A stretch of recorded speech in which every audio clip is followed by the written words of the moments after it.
Hi my loves. This video is going to be all about my stretched lobes. If you want to know more, keep watching. So what is so special about my ears or my lobes? As I mentioned, they are stretched. They are currently somewhere between 50mm and 2 inches. This is the jewelry I wear most often. They are, you can see it like this. They are teardrop shaped wood plugs by Woody Wood Plugs on Etsy. What else is like really important to put right in the beginning for people to know? I also just filmed a plug collection. I don't know if this is going to go up first or the plug collection is. If the plug collection is already up, I'm going to link it up here. And now I think it's time to get into the actual video. This whole video, I think I need to preface with a massive do as I say and not as I do, because I did not practice safe stretching for the majority of my stretching journey, okay? So just like keep that in mind when I talk about all of this. The proper way to stretch, or the best way in my opinion to stretch, is dead stretching, you know, waiting at least 2 months between every stretch, using a lot of oil, using good quality glass jewelry, because acrylic and stuff can harbor bacteria and tapers aren't good for you. But we're not here to talk about safe stretching. We're here to talk about how I got to this size, and as I said, unfortunately that does not include a whole lot of safe stretching. It actually includes a shitload of things you should never ever do. Okay? Like, I feel like this was important for me to include. Obviously my lobes are stretched, but they weren't always stretched because they are not a normal lobe size, right? I got the initial piercings done when I was, I think, 4 years old. Between 3 and 5, I'm not entirely sure. I got them done at my pediatrician's office. I'm so sure they used a gun because it was like the early 2000s and a doctor did it and they just like don't really give a fuck. I had them as normal regular lobe piercings until I was 13. I was 13. And I discovered through the wonders of the internet that you could stretch piercings. You could stretch your lobes. I had been wearing kind of heavy jewelry for a couple of years at that point, so they'd already stretched out a little bit just on their own. I remember posting on Tumblr, on my very first Tumblr, a picture of me when I'd stuck a match through it, and I was like, yo, this is crazy. And that was kind of when it clicked in my head that I could stretch it and like have stretched lobes, because I thought they were so cool. So 13-year-old me, first of all, had to convince my parents to let me do it. My mum was so against it. She still hates them to this day. Somehow was able to convince them to let me order a little acrylic stretching kit. So 13-year-old me ordered a stretching kit off of, I don't think it was even Amazon or Crazy Factory, it was eBay. It was like, I still see it like in my mind's eye. It was this black and white like marble effect, and it came with tapers. It actually only came with tapers, now that I think about it. It didn't come with plugs, it didn't come with tunnels, it was just the tapers and O-rings. 13-year-old me had this stretching kit, and I read like a tiny little bit. I think I went on something that was like, if you were on Tumblr, you will remember those fuck yeah something blogs or like F yeah something, you know. It was always like fuck yeah and then whatever you were into. Looking back, I can see myself at 13 years old going on like fuck yeah stretch days or something. Maybe they had like the tiniest bit of a stretching guide.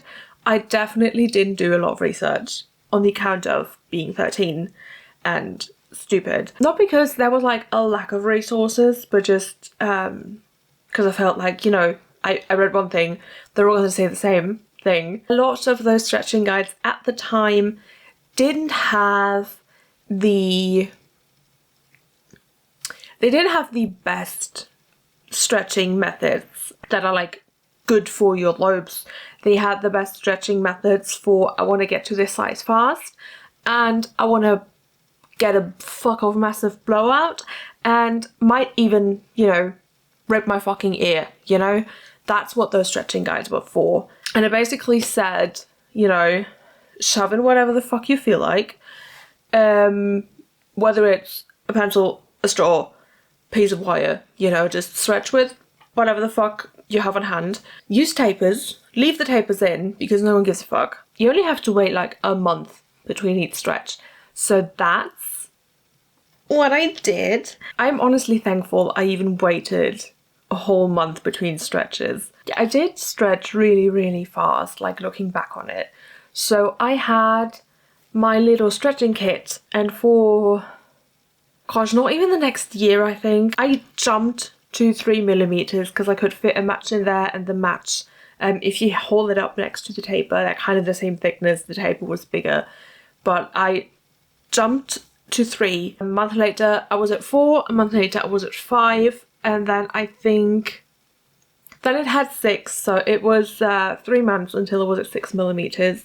Then from 6 there was a jump to 8, and then from 8 there was a jump to 10. So all in all, it probably took me about 6 months-ish, like give or take, probably take to be fair, to get to like the end of this stretching kit, which by the way I promised my mum. Like that was the thing where I was like, I'm only gonna go up to 10mm, that my mum allowed me to even do it. I think that's like one of those sizes that a lot of people will say is still gonna heal back to like normal piercing size. It could happen, it could not happen. You could in the process just blow out your fucking ear, rip your fucking ear even at 10mm. Thankfully I didn't. So I was at 10mm and I wanted to keep going, of course, because the bigger the better. And at that point I don't think I was even 14 yet, I was still 13 probably. I must have been, because oh god, it's gonna get so bad from here on out. So then when I was done with my stretching kit, I went on the internet again and looked up another handful of, I think this time it was YouTube videos where people were recommending the silicone method to size up, which is basically where you take a silicone tunnel and you just plop in the next size, and because it's a silicone tunnel you can like smush them up and stuff it in your ear and it'll just open up and stretch it that way. The reason that is not great is because A, silicone tunnels tend to skip sizes. Actually a lot of jewelry skips sizes starting from like 8, so a lot of the time you can only get jewelry in 8, 10, 12, 14 and so on. And when you use the silicone tunnel to stretch, a lot of the time it just has like uneven pressure on your ear because it opens unevenly. So that's an amazing way to get super thin lobes or like super thin areas that are gonna just like snap at one point, and also like blowouts and obviously all that shit. But that's what I continue to use.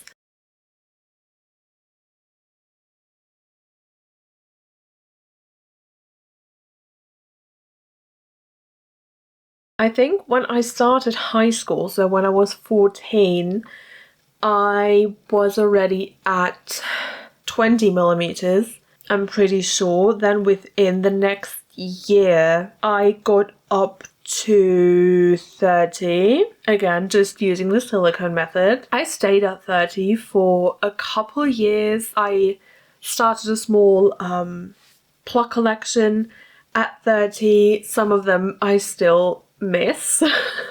It was a good size actually. I really liked the 30mm size. Then I actually went up to 40 still with the silicone method. Also, again, I think within about a year or so. So I did slow down. I was still using the silicone method except for sizing up once a month. I would sometimes wait a month and a half or even 2 months because I was getting smarter, and I figured if you wait 2 months, you can safely go up 2 millimeters with silicone.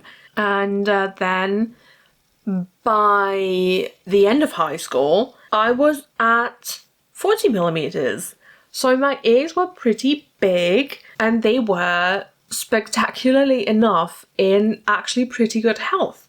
I had a little blowout on one of my ears for a little bit, which I fixed by putting my plugs in from the back and just like smushing it under. So it worked. Yeah, and then I was at 40 for a while, and then I finally got smarter and actually started stretching properly with like glass plugs and like going really slowly and dead stretching. I think I started in 2019, like mid 2019, going up, and then in like 2021, I believe, I was finally at 50, and I've been there ever since. So it's been 3-ish years, give or take, that I've been at this size, and I could not be happier. They are surprisingly, like, even with the horrors they went through of my early stretching, they are thick and juicy. I never downsized to get them thicker. This is just how they are, and I'm super happy. Well, what else can I cover? I should have really made notes because right now I'm just blanking, man. Something people like to ask about in regards to my lobes is like pain. Do they hurt to get done?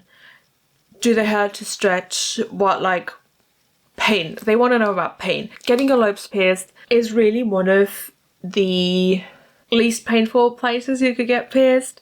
For most people, it is just a quick pinch, and even the next couple of days it doesn't hurt. They don't tend to swell much. The only thing is you shouldn't sleep on them. But other than that, lobe piercings are relatively easy and pain-free. Since this is about my stretched lobes, obviously, I'm going to talk about the stretching pain as well. And if you stretch your lobes properly, they also shouldn't hurt that bad.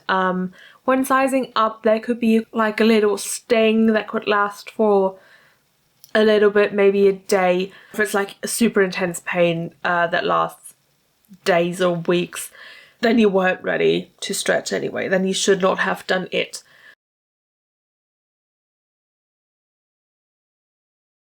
But overall, stretching, like dead stretching done properly, doesn't really hurt. It's like a 1, maximum 2 out of 10. And then obviously once they're healed, they don't hurt. I can literally do anything with them. Obviously, if you don't have your lobes done and you would like to get them done and maybe eventually stretch them, definitely go see a piercer, get it done with a needle and proper jewelry. The initial healing time is like 6 to 8 weeks. Personally, I think if you want to stretch your lobe piercings, or really any piercing for that matter, you should let it heal for at least 6 months. The longer the better, obviously. If you already know you want to stretch your lobes or whatever piercing you're getting in the future, I would definitely recommend getting it done in a larger gauge just right away, so you have like a head start. So at least half a year of waiting, and then definitely dead stretch. Single flare plugs are going to be your best friend. In the beginning, it's going to be relatively easy, I think, to find titanium jewelry that you can use to stretch. With the larger gauges, I would definitely recommend good quality, again, single flare glass plugs. And you're going to want a dead stretch. This is just going to be a really quick explanation. Just like a quick overview. You're going to wash your hands, first of all, right? You're going to wash your hands, wash the new jewelry with antibacterial soap. You're going to take out the jewelry you have in. You're going to wash that with antibacterial soap. And then you're going to massage it with vitamin E oil or jojoba oil.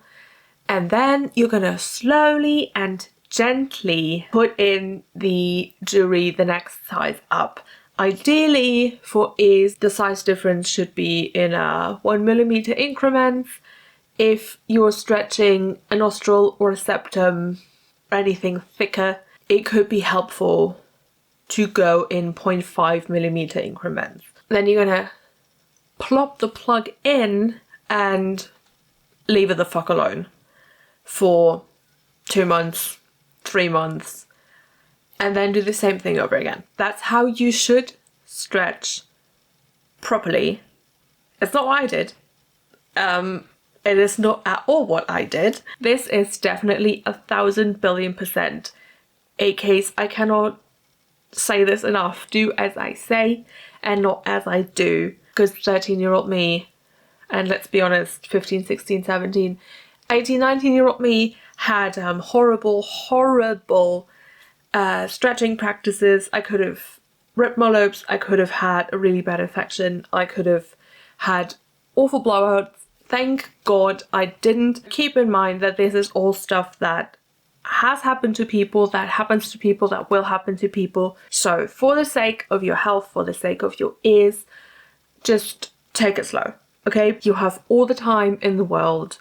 Take it slow. What's really important is that you wash your lobes and wash your jewelry regularly. Since these are wood and they shouldn't be in water that much, I do it usually once a week, maximum twice a week, where I will really wash them with soap, the jewelry. I do wipe them down with like a baby wipe every day before I go in the shower. Then I wash my lobes thoroughly with soap. And then when I get out of the shower, I put some jojoba oil on them, or I also used to use Lush's Wonder Balm, just something neutral and oily to moisturize them. Also massage them to like help stimulate blood flow, because you don't want like necrosis on the bottom of your lobes, you know. I do take my plugs out to sleep for 2 reasons. One, because it's a lot more comfortable than sleeping, than having this like pressed into my jaw and neck the entire night. And to also help maintain size, because at the size I'm at, obviously plugs get heavier, which is why I opt for tunnels, and I also opted for wood, which is a lighter material. But if you know, wear these constantly, and you also have maybe heavier jewelry or something, they're going to stretch out and then your plugs are going to fall out. So I take them out while I sleep to help maintain size and because it's more comfortable. Obviously in the winter it's really important to keep them warm, because we also don't want these like freezing, because they're, you know, really small thin pieces of tissue, and we don't want them like freezing, cracking, you know, all those bad things. So I keep them warm with scarves, hoodies. At one point I crocheted my own lobe warmers, but I don't have them anymore and they were a different size anyway. I currently don't have any plans on going bigger or going smaller or getting them sewn up. I'm very, very happy with the way that they are right now, and I think that covers everything that I frequently get asked about my lobes. If you obviously do have any more questions, please leave them in the comments below. Thanks so much for joining me today. If you enjoyed this video, please consider leaving a like, and if you would like to see more, maybe consider subscribing. I would be so happy to have you here. And that's actually finally it for this video. Thank you for joining me, and I will see you in the next one. Bye!